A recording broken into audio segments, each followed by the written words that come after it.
बिस्मिल्लाहिर्रहमानिर्रहीम।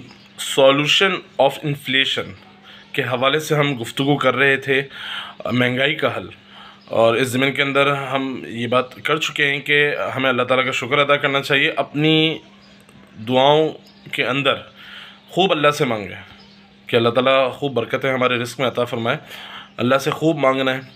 नंबर तीसरी चीज़ मेरे प्यारों मेरे दोस्तों ये है कि हम मियाना रवि इख्तियार करें, अपने ख़र्च में अतदाल करें। अगर हमारे ख़र्च में अतदाल नहीं होगा, हम मियाना रवि इख्तियार नहीं करेंगे तो लामहला मुसीबतें हमें लायक होंगी, हमें तरह तरह की परेशानियाँ लायक होंगी। तो हमें ख़र्च में अतदाल रखना है, अपने घर वालों को भी समझाना है कि वो ख़र्च में अतदाल करें। मियाना रवि का दौर है मेरे प्यारों, ऐसा नहीं है कि बेधड़क हम खर्च कर सकें। मियाना रवि का हम तरीका अपनाएं तो इंशाअल्लाह इसी के अंदर राहत है।